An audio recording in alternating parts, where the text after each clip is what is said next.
Hello বন্ধুরা, আমি তোমাদের কাজল ম্যাম জ্ঞানজ্যোতি কোচিং সেন্টারের পক্ষ থেকে তোমাদের সকলকে জানাই স্বাগত। তো বন্ধুরা, আজকে আমি তোমাদের সঙ্গে যে টপিকটি নিয়ে আলোচনা করব সেটি হচ্ছে যে মহেঞ্জোদারোতে প্রাপ্ত স্নানাগারটির গুরুত্ব। তো আলোচনার আগে তোমাদেরকে একটা ছোট্ট ইনফরমেশন দিতে চাই।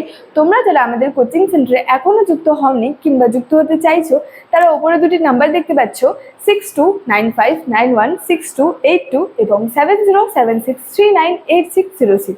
এই দুটি নাম্বারের মধ্যে কিন্তু যে কোনো একটি নাম্বারে যোগাযোগ করে আমাদের সঙ্গে যুক্ত হয়ে যেতে পারো। তো দেরি না করে আজকে টপিক সম্পর্কে আলোচনা শুরু করছি।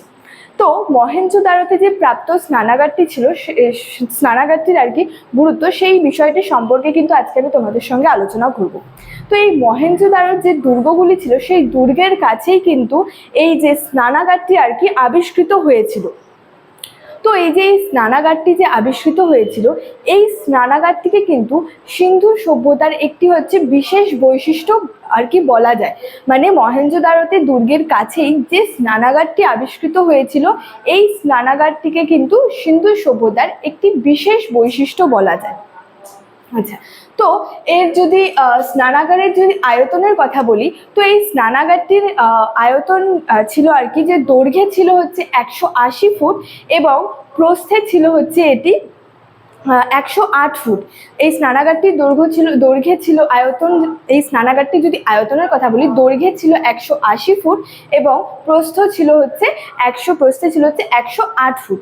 আর যে জলাধারটি যে ছিল সেখানে, এটি হচ্ছে দৈর্ঘ্যে ছিল 39 ফুট এবং হচ্ছে প্রস্থে ছিল 23 ফুট এবং গভীরতায় ছিল হচ্ছে এটি 8 ফুট।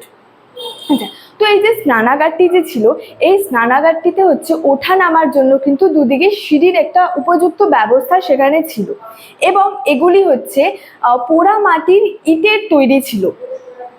তো সেখানে যে জলাধারটি ছিল, সেই জলাধারটিতে হচ্ছে জল ঢোকাবার এবং হচ্ছে বের করবার জন্য কিন্তু একটা উপযুক্ত ব্যবস্থাও সেখানে ছিল। সেই যে জলাধারটি ছিল, সেখানে জল ঢোকাবার এবং বের করবার জন্য একটি উপযুক্ত ব্যবস্থাও ছিল।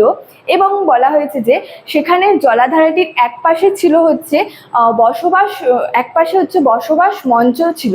মানে সেখানে জলাধারটি ছিল যে, সেই জলাধারটির এক পাশে হচ্ছে বসবাসের জন্য জায়গা ছিল এবং অন্য যে 3 পাশ ছিল, এবং জলাধারটির যে অন্য 3 পাশ ছিল, সেই 3 পাশে কিন্তু আর কি যে বারান্দা এবং হচ্ছে তার পাশে যে ছোট ছোট ঘরগুলি ছিল। জলাধারটির এক পাশে যে বসবাস মঞ্চ ছিল এবং যে অন্য 3 পাশ ছিল, সেই 3 পাশে হচ্ছে বারান্দা এবং তার পাশে হচ্ছে ছোট ছোট ঘর ছিল। তো মর্টিমার হুইলার এর মতে এই স্নানাগারটি একটি ধর্মীয় উদ্দেশ্যে নির্মিত হয়। মানে মর্টিমার হুইলারের মতে কিন্তু এই যে স্নানাগারটি ছিল, এটি হচ্ছে একটি ধর্মীয় উদ্দেশ্যে আর কি নির্মিত হয়েছিল।